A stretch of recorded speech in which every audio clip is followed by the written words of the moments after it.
Good morning, everyone. Thanks for coming to our third TalkSpace conference, also known as my annual bar mitzvah celebration. I know I've used this joke before, but I kind of like it, so I'm going to repeat it. So I want to thank you for making the effort. Many of you came from, faraway places, from, this is a nice Thursday in New York, in the New York Times building. Everyone is essentially expecting a bomb to arrive any moment now. I wish it was really funny, but it's, I guess, a little amusing. So I appreciate the fact that you came over to participate in this discussion, and I want this to be a discussion rather than a presentation.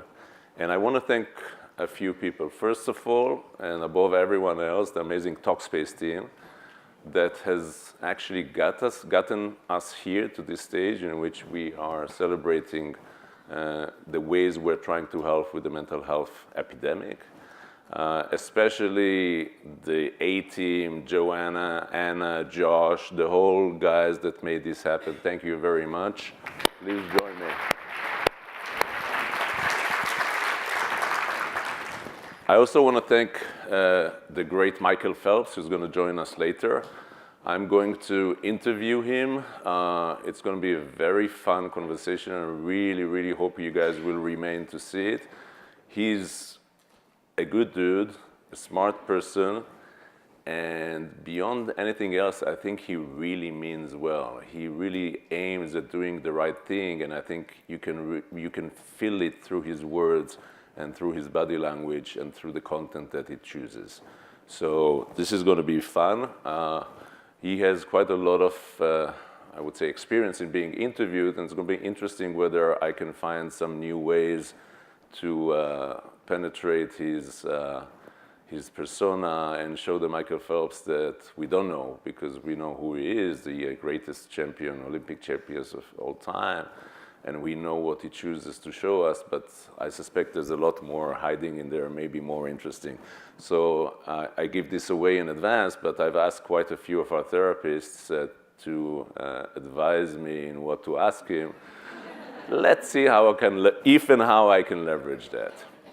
So if we look at, the world, and the reason we are here, and let's say in the last 3 years where we have been holding those conferences, in the last 6 or actually 7 years, since the time that Ronnie and I started Talkspace, we see mostly bad news and some good news, which we will address. But if you look at some of the data, and I want to repeat the 20 to 25% and the rate of suicides, and all those horrible numbers that represent endless human suffering and countless stories of real people who went through this.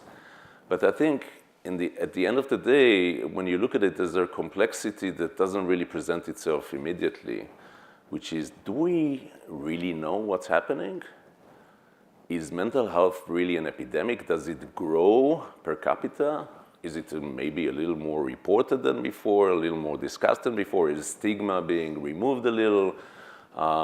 Is technology and social media part of that? Is the current climate, political climate, part of that? There's so many factors, there's so many parts in this formula and this algorithm that it's mind-boggling to try and decipher and understand what drives what and what comes before what. But it does feel, and I choose this word carefully, as if it's deteriorating. And when a paper like The Guardian says, monumental suffering based on data, it's good news and it's bad news. It's good news because they're actually saying that, so people are talking about it. It's bad news because of all those countless stories that are hidden behind that. And I think one of the questions that we all have to ask ourselves is, do we really understand what's going on? And therefore, are we equipped, the way we go to market, the way we think about solutions, the way we find new approaches, is it actually good enough to solve or at least massively help this epidemic? If you look at this chart, it probably means no. This is one of many charts that describe the efficiency or the efficacy of the United States healthcare, also known in our world as the Big American Disgrace. Excuse my Hebrew. What you see in here is that we are paying 2.5 times the average of the OECD per capita for healthcare. But just in terms of this very, very top line data point, which is life expectancy, we're delivering far below that very same average of the OECD. Now, we are all in love with the notion that the American healthcare system is the most advanced in the world, and it's probably true if you go to certain hospitals and health systems in large cities. But when you average the output, both in terms of efficacy, so outcomes, and both in terms of efficiencies, which is how much does it really cost, you will see that we are a fourth world country. Now, can we actually expect, and this is for general healthcare, it includes both primary care and behavioral care, and I suspect that if we actually dove into behavioral care, what you're going to see is a worse outcome, because we are trailing behind the rest of the developed world, bundled here as the OECD, in behavioral care even more dramatically. But if we even remotely agree in the previous slide that there is a huge issue, a societal level crisis or epidemic that seems to be growing because of many factors, and this is the tool that we're looking at that is there to fight it, I think actually that the gap is growing, guys. That we're using the very same old tools and approaches to address needs that are deteriorating and escalating all the time. As I mentioned before, there are some good news, which is many more people and many more publishing platforms and many more leaders of different areas in our lives are acknowledging the fact that this is happening. The conversation has changed. Ronnie and I started TalkSpace early in 2012. And I can tell you that even getting potential investors, we're a startup, we are funded by venture capitalists, and even getting meetings at those days with those people in order to try and get them interested in an idea of funding a company that wants to democratize mental health care was nearly impossible. The reaction I usually got was like that, and yeah, I have a relative that once saw a shrink many years ago, a cousin. Never myself, never my immediate friends and family, although we all know that everyone in this room has someone very near to them, if not themselves, that needed help. So that at least has changed in the last 6 to 7 years. I think the discussion on the failure of the system that I mentioned before and of the size of the issue are making some progress. But then again, words are very important. There are a lot of psychotherapists in this room today, so we all agree on that. But then talking about stigma and talking about mental health may be helpful in some extent, but it's not going to be enough to actually massively challenge the problem. You need action. You need to do something. You need to, at least for my 2 cents, is the best way to get people to remove the stigma and talk about mental health from a positive point of view is get them to see a therapist. If they actually did a proper treatment course and completed it and saw some value and help, they are immediately becoming evangelists and ambassadors for this profession. So as I mentioned before, Ronnie and I started TalkSpace just over 6 years ago, and I'll very briefly remind you or tell you, depends if you've been here before, what we do and why we do that. And it started with this line, essentially saying, we love therapy, we love therapists, we think this is a wonderful, humane, helpful, valuable profession that has helped us personally a lot.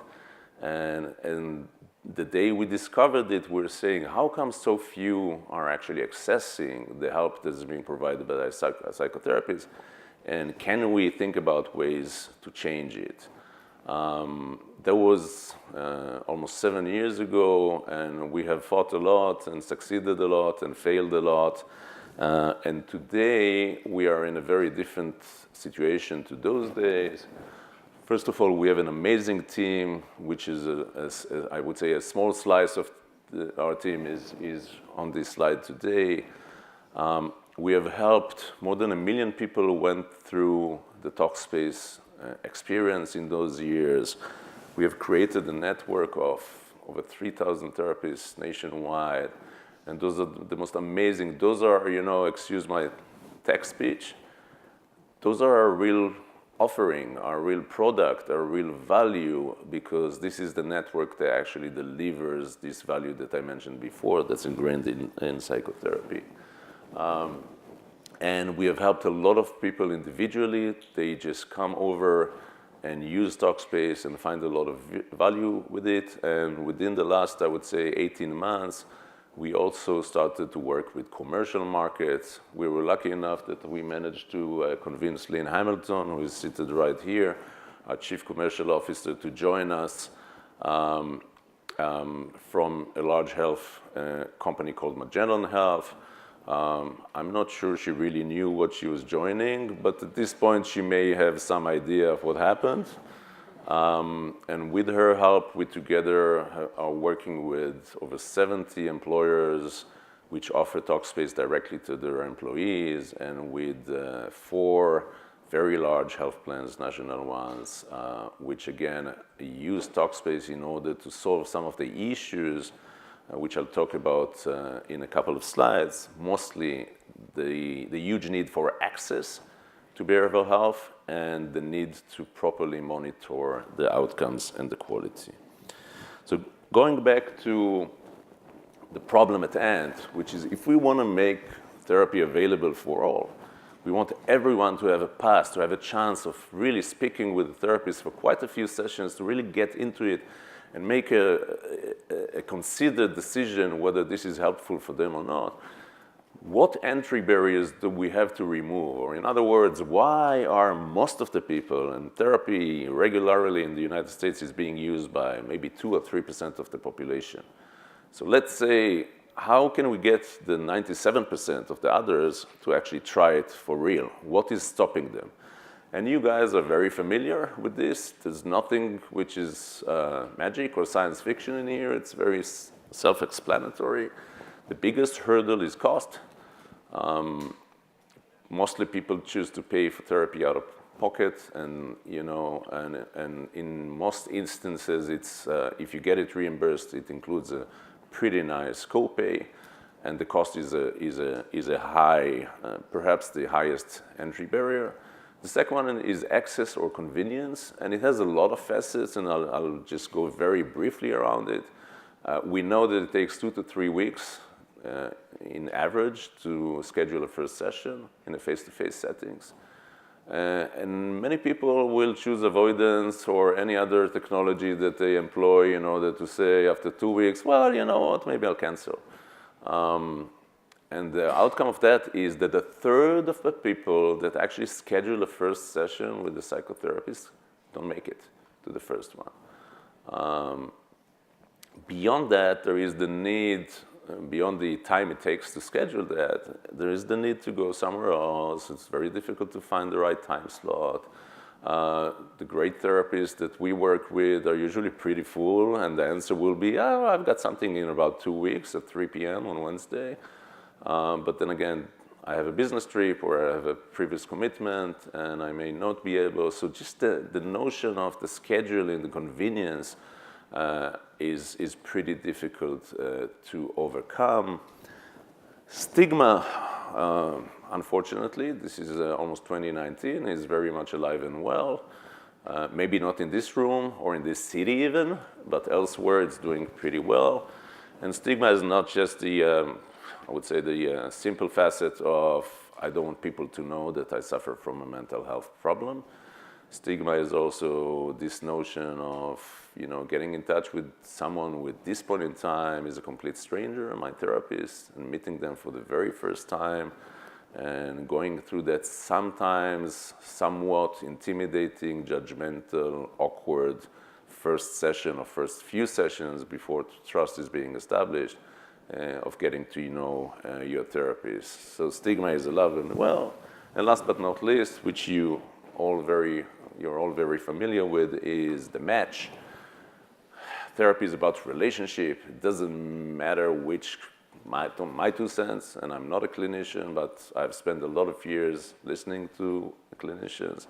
It seems that, beyond your chosen approach to therapy and in your preferred set of tools, your ability to create a real relationship with your client is really what matters in the long run. Now, if the chemistry is not the right one, and to be honest, we're not therapists. It's interesting when we learn. I'm getting a little sideways, but it's an interesting discussion. When we try and understand the personalities of therapists in treatment, we see that many of the very good ones actually change their personality according to the personality of their patient, which is a great outcome. It makes the match much more easy. But then again, not many of the therapists can actually do that for everyone. And therefore, if you can identify the predicted chemistry, or who's going to work well with this kind of patient, this kind of set of condition and stage in life, you will do much better matches than if I just move to San Francisco tomorrow and ask someone who lives over there, do you know a great therapist? And they'll say, of course, I know Shannon. Now, Shannon is an exception because she's amazing, but say I actually am a better fit to work with a male therapist, then the match is a failure. It's anecdotal. It's based on referral from friends and not on any professional discussion. So those are, if you want to open access to psychotherapy and go from the 1 million people that we already help, what we really want to do is add a number to that. Imagine a world in which 1 billion people had access to therapy. I strongly, deeply, authentically believe this is going to be a better world. They'll have better coping mechanisms. We'll see less of what we see on the news every day, I hope. So how did we address those challenges? The first one, and the most fundamental and basic one, is opening up access. All of you know TalkSpace by now, so I won't go deeply into that, but essentially we created an ongoing communication channel between a licensed therapist and their patient across all media, all modalities. You can do it from your desktop, you can do it from your mobile, you can use text, which most people use, you can use audio, you can use video, whether live or asynchronous, you can send pictures, you can communicate the way people are communicating nowadays, and keep a very frequent and a highly engaging, close relationship between a therapist and a patient over the week. That does a lot in removing those 4 entry barriers that I mentioned. Because this is many times done mostly asynchronously, it's much more efficient in the use of the time of the provider and the patient, and it allows us to transfer these savings to the patient, and therefore a typical week of TalkSpace therapy is going to cost you $50 as opposed to $120 or $150 average in face-to-face, and that is a huge removal of an entry barrier, and it's very helpful for many people who never had access to therapy before. And one of the data points that our entire team is mostly proud of is the fact that 70% of the TalkSpace patients have never been to therapy before, have never had any access to any professional help before. It also helps with, convenience is pretty well understood in its own right. You have it on your phone, you have it on your PC or Mac. So that thing, the scheduling, the travel, the physical location, the brick and mortar part is being removed. Stigma, it's an interesting discussion, somewhat surprising one, and somewhat I think, illustrative of how we communicate today. But like it or not, most people feel much safer behind the anonymity, relative anonymity and safety of their screens. And they feel that they can open up easier without that sense of awkwardness of the first time of face-to-face meeting with a therapist. We see that very clearly in our data. People that could never speak about their past, about their crisis, about their conditions, find it easier to write it and send it to a licensed therapist. It's interesting. We're still trying to figure out what it means about ourselves, about the human race, but it's very interesting.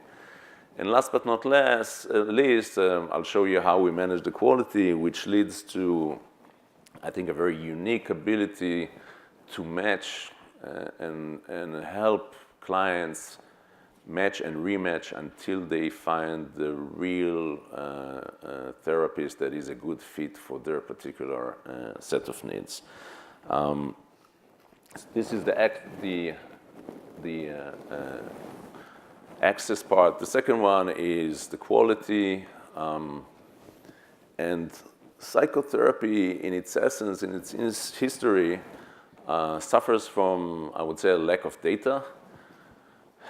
Mostly because, as we all know, when you go into a 50-minute face-to-face session with your therapist, which I did for many years, we exchange a lot of information. I speak and she answers, and she speaks and I answer. There's a lot of information going back and forth, which at the end of the session, unless you're in very specific clinical research environments, are gone. What is left is a session summary, which is very, very reduced and reducted, and I would also say very subjective, which is how the therapist viewed what happened and what got exchanged between me, their patient, and them therapist. And therefore, it's sometimes, also in very large clinical systems, difficult to understand who are the great therapists, who are the therapists that needs to learn and improve, and who are the therapists that are a good fit for a specific kind of patient and conditions. And this is for a lack of data.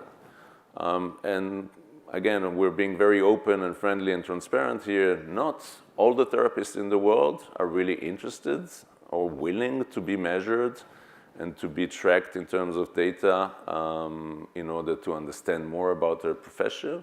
And there is an element of self-selection. The therapists that work with us at TalkSpace are people that understand why we do it.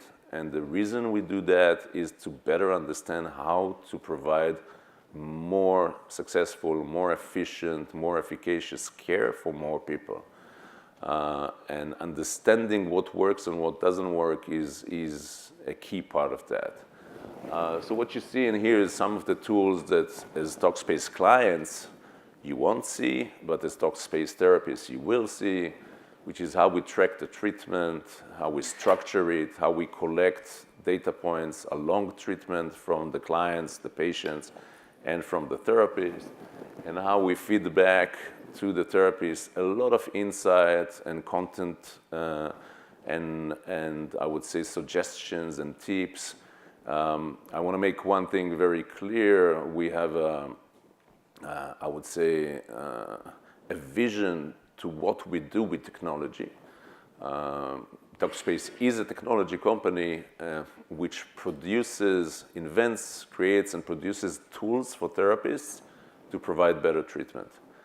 Now, the tools are just that. They're tools. Their job is predictive. They can offer options to a therapist that practices with the TalkSpace platform. They never replace the therapist, and they never will. The judgment, the decision on what to take from those suggestions, from these pieces of content, from those insights always remains with the therapist. If you are,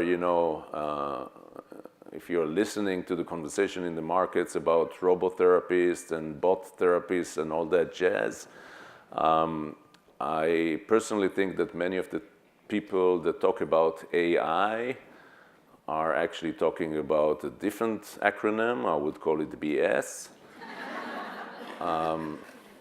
AI, also known for people who actually know what it is called machine learning. It's an amazing tool that we use a lot in order to generate those insights and understanding, but it is decades, aeons away from doing anything that has to do with intelligence.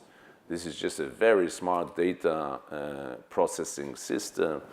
There was a very famous researcher that many years ago, actually in the late 60s, says that any day that I have to choose between artificial intelligence and natural stupidity, I'll go for the second.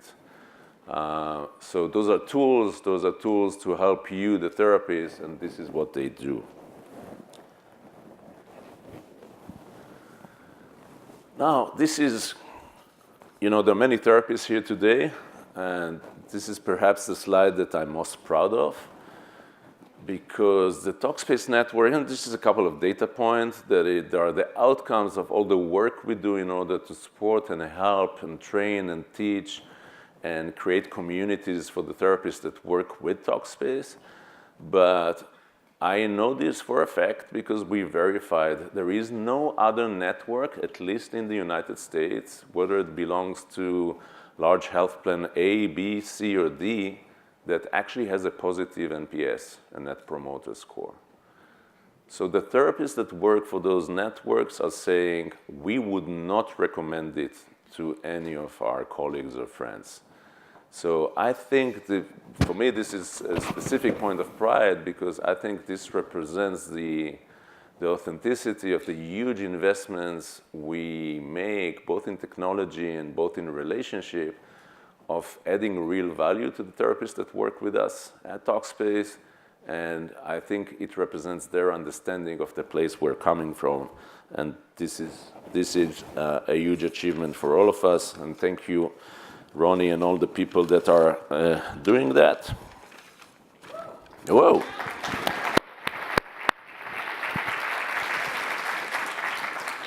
So we said, the first thing we do is opening access. Second thing we do is create a set of tools, technology tools, in order to improve and understand quality at very large scale, because we can all understand 1 or 2 or 3 great therapists in a clinic, but what do you do with 3,000? So you have to develop technology for that. And the last thing we do is much more, I would say, educational, and it goes back to one of my earliest slides that says, I don't think people really understand the power and the value of therapy as a profession. It doesn't really reside in their brains. It's not the coping mechanism of choice for most people, unfortunately. I go through a crisis, so many people will say, well, I'm going to talk to a friend, if I have one, or a family member, or I'm going to drink, or I'm going to, abuse some kind of other substance, or I'm going to do extreme sports 5 times a week. We have a lot of coping mechanisms that are sometimes very destructive, sometimes very addictive, and none of them is as constructive and has as much residual value as going to see a therapist. But the problem is that they don't even think about that, right? Someone goes through a crisis in their life. Unfortunately, in a world which we'd like to see at TalkSpace, the first idea is, okay, I'm going to talk to a professional therapist about that because that's probably where the, I would say, valuable and long-lasting help is going to come from. That is not the case. So the third role that we are, along with a lot of other people, we don't claim to do this by ourselves. It's a monumental task, is teach people why therapy is helpful, how it helps to other people, how it works. Try through education, a lot of content, a lot of examples, remove those bits of stigma and of history and education that is not helpful to us. And one of, I think, the equivalents that we can speak about is what happens with exercising, with going to the gym. This is something that I think has developed in the last 10 or 20 years, and 30 or 40 years ago, no one went to the gym 5 or 6 times a week. I remember that. Unless you were Michael Phelps and you had to, or you were deeply OCD, then you'll go to the gym 5 or 6 times a week. Today, it's part of the culture, which you have to take care of your body, and you have to do something, whether you walk 2 or 3 times a week, or you go to the gym 6 times a week, or you ride your bike, or you play any team sports. It's something that is already up here in our minds, and something is something that we need to do to help ourselves and keep ourselves well. This is exactly what we all need to do for psychotherapy. And this is why this part of TalkSpace is extremely important. It's going to grow. Nikki, are you looking at me? No. Where's my timer? Oh, it's up there. It's gone. Yeah.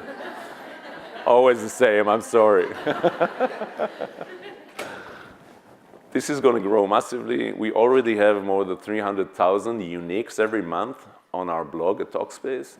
It's actually probably one of the most successful publications regarding emotional health and psychotherapy, but we'll put a lot of effort into creating that and enlarging that.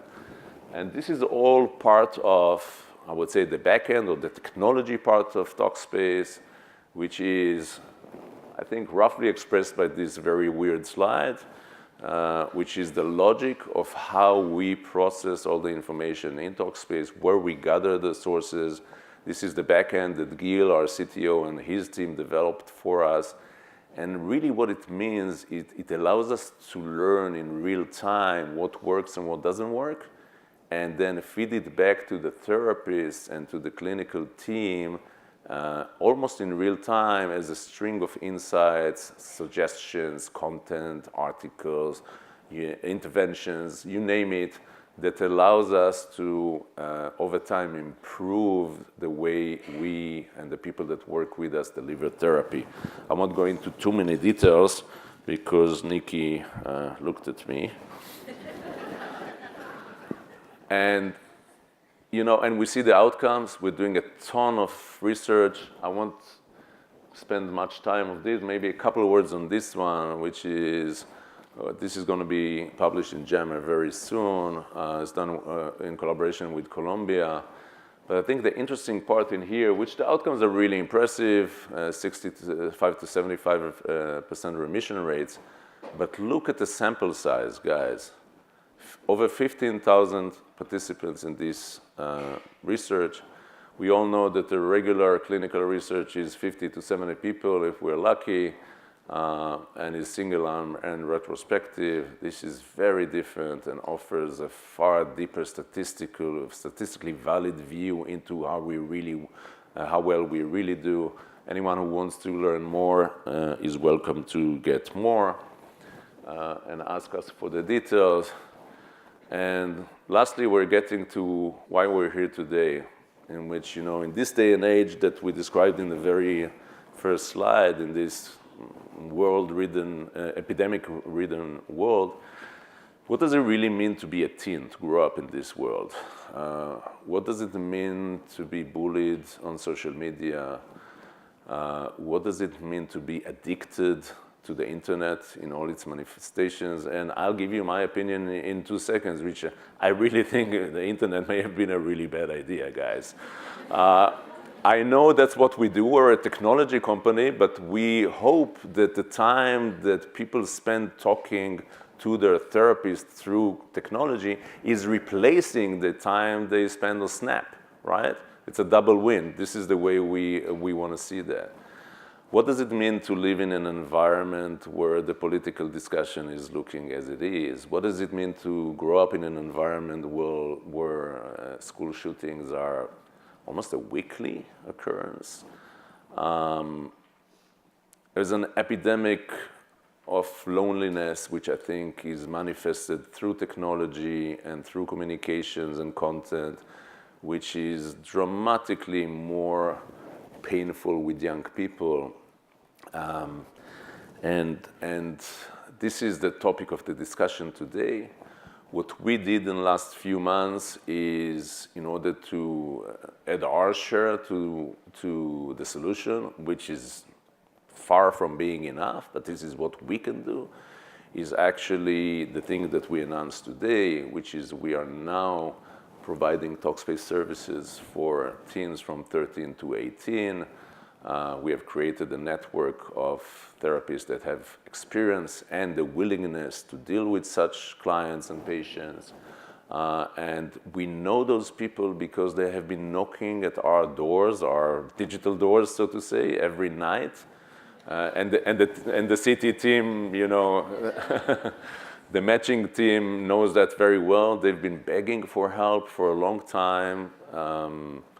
They're very fluent in technology. They're very lonely. They're very much in need of urgent help.